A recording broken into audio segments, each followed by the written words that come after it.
When I tell you that a woke military can't protect us from China, it matters.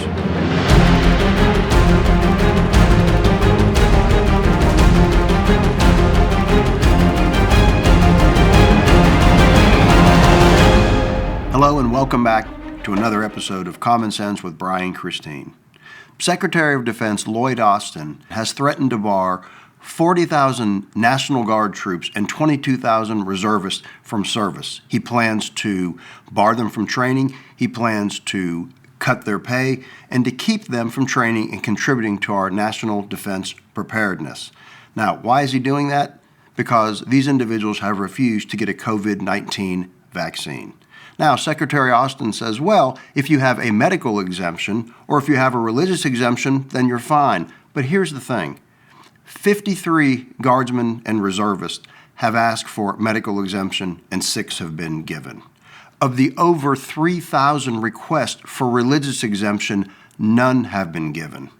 This is an active attempt to purge our military. And how significant is this purge? Well, the deadline for complying was the first part of July. The day after the deadline, 12% of National Guardsmen had not been vaccinated and 13% of reservists had not been vaccinated. Now, all this is being done at a time when China has demonstrated their ability and their willingness to blockade the island of Taiwan, and when China has even threatened to shoot down the plane of the Speaker of the House of Representatives. They've threatened to shoot down the plane and kill the individual who's third in line to lead the U.S. government. This is all happening at a time when the military is having tremendous problem recruiting and retaining servicemen and servicewomen. The Biden administration would rather have a woke military than have a military that has enough men and women to actually conduct a shooting war and to win that war. And the shortfall in recruiting is shocking. Already for 2022, the military reports they are 10,000 behind where their efforts should be at recruiting young men and women to serve in our military. They predict that by the end of 2023, there could be an almost 30,000 personnel shortage for our U.S. military. And what's the reason that we're having difficulty getting men and women to serve in our military and retaining individuals in the military? Well, a big part of the problem is a woke liberal agenda that's crept into our military.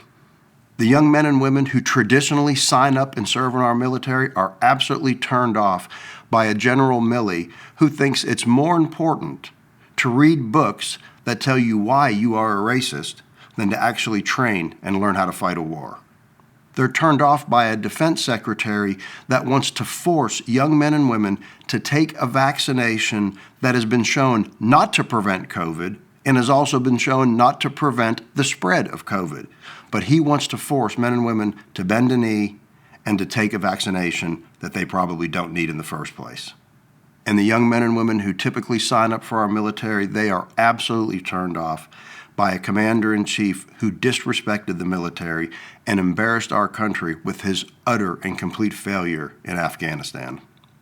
A military is at its best and its most effective when it instills into the young men and women who serve a sense of pride, a sense of courage, and a sense of responsibility and love for their nation and their nation's history. I mean, do you really think at all that the military in Russia or China or Iran spend time telling their soldiers why they shouldn't be an anti-racist? Or do you think they spend any time at all or say to them, yeah, you're justified if you take a knee or you turn your back to your flag during the national anthem? Or do you think they tell their soldiers, if you believe that God created man and woman and that there's only man and woman, not something in between, well, you're a horrible person? I can tell you that as a Chinese pilot flies another sortie over Taiwan, or a Russian tank commander fires a high explosive shell at a Ukrainian hospital or a Ukrainian church, he doesn't give a damn about your personal pronouns. Trusting a woke military to keep the peace is about as safe as riding on a bicycle built for two with Joe Biden in the front seat. But if this is an issue, if our military is slipping to the left into a woke ideology because of their leaders, what do we do about it?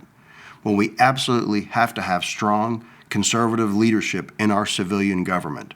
And we have to have these strong conservative leaders because those are the men and women who are going to point and promote senior military leaders who truly understand what a military needs to be. Men and women who will lead and who will understand that a military has to be lethal, it has to be aggressive, and that the function of a military is to kill more of the enemy than they're killed. It's not about a woke liberal agenda. It's about an effective lethal military. So when I tell you that a woke military is not going to protect us from China or from our enemies, you can believe it. And doing something about it with conservative civilian leadership, to me, is common sense. Thanks for watching today. Please share this video and share my website with your friends and your family. We have to stand up. We have to stand together. We have to stay strong, push back against the left. That way we can save Alabama, we can save America, and we can save our way of life. I'll see you next time on Common Sense with Brian Christine.